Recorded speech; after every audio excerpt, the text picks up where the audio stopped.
Now let's turn our conversation to fluency.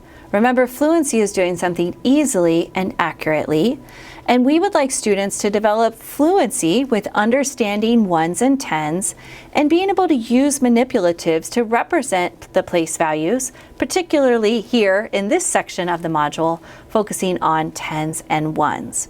So what might be some fluency materials or fluency activities that you might want to consider using?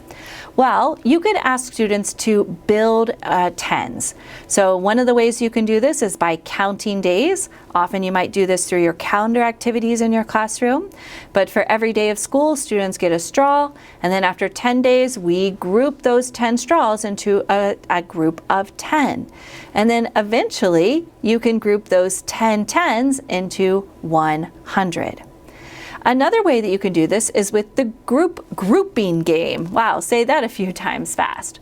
Here you're going to fill different paper bags with different amounts of popsicle sticks.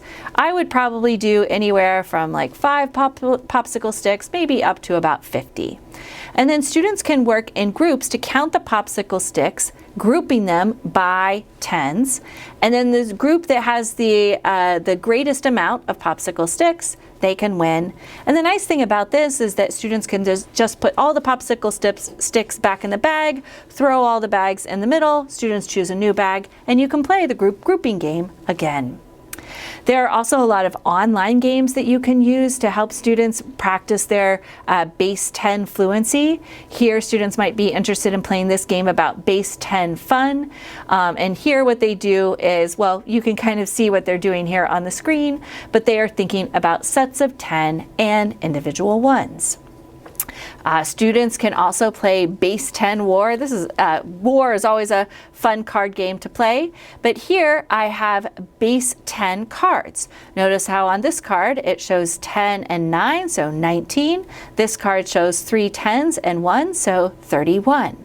So you can prep these cards and then shuffle the cards, and then the partners, each of them will pull a card from their deck and they'll place it face down in front of them, and then they'll flip over their card, and then the student who is able to tell the number that's represented on the card the fastest, then they get to keep both of those cards.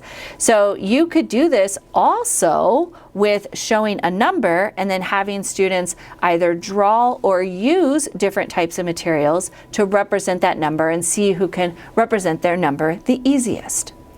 And then you can also do an activity here called Roll and Represent. This is a nice partner activity, always great for workshops or centers that you have going on in your classroom.